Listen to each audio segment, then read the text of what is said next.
Smart devices are everywhere, in your hand, on your walls, on your desktop, in our cars. But what about inside our bodies?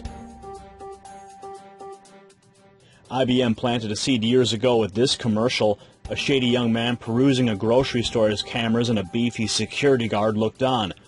Rather than arrest the young man for shoplifting, the officer says, "Excuse me, sir.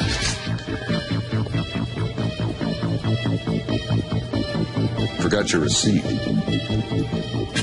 Checkout lines. Who needs them? Have a nice day. This is the future of e-business. Just a few years later, Scott Silverman, the CEO of Applied Digital Solutions, appeared on NBC News to present his company's new technology to the world. You have one in your arm right now. That's correct. Where is it? It's in the upper right arm. It's a simple injection process, just like getting a shot of penicillin. Is it painful? Not at all. They numb the area slightly. You don't feel it. They put a Band-Aid on it. Within 2 days, you don't even know it's there. And can we, I don't know. A tiny RFID microchip about the size of a grain of rice. However, at the time, the public wasn't ready to accept the device, and Verichip was bought out, and the technology became the interest of hobbyists and technophiles. Today, there are countless accounts of young people voluntarily receiving the chip as an injection. One such man partnered the device with Bitcoin and became a walking, talking e-wallet. Now, Visa is dipping its toes in the water by partnering with the University of Technology, Sydney. Why Australia?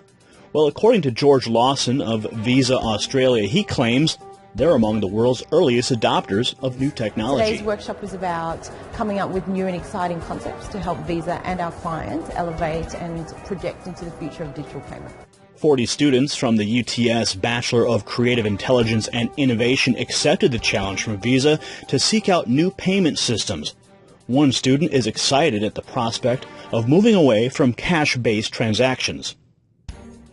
The future of payment, it's very important that we move away from solid cash and we move more towards different ways of paying. Everyone wants an easier lifestyle when it comes to payment. I think Visa are just trying to make the world more fluid in their transactions, trying to connect a lot of people around the world, and it can be done instantaneously. And he's not alone. In Microsoft founder Bill Gates' annual letter, he mused, quote, "The key to this will be mobile phones. Already in the developing countries with the right regulatory framework, people are storing money digitally on their phones and using their phones to make purchases as if they were debit cards."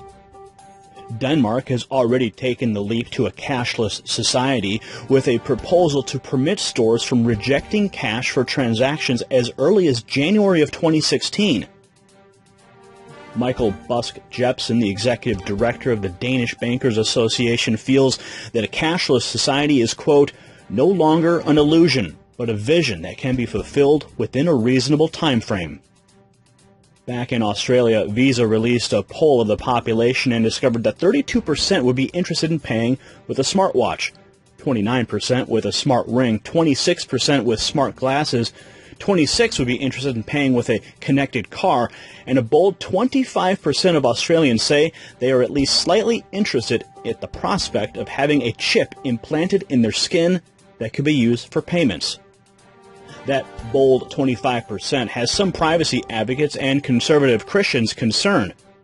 According to the book of Revelation, in the end times, all mankind will be forced to accept a mark in their right hand or forehead that permits them to buy and sell. Some Christians believe that growing acceptance to a cashless society and subdermal implants to purchase goods and services will usher in the fulfillment of that scripture.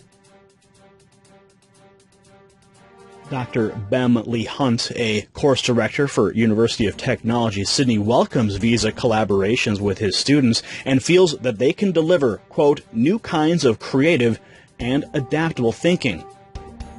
While according to Visa, a quarter of Australians would be open to implantables to make purchases, 75% of the population still would need to accept it, unless government forced a cashless system like we're seeing in Denmark. Will you and I see a cashless society in our lifetimes? Well, if Bill Gates and Visa have their way, the next time you leave a grocery store, they may just hand you a receipt.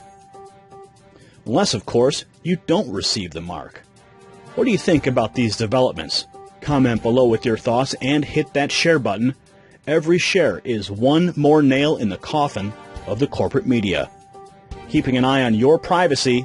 For the Next News Network, I'm Gary Franchi.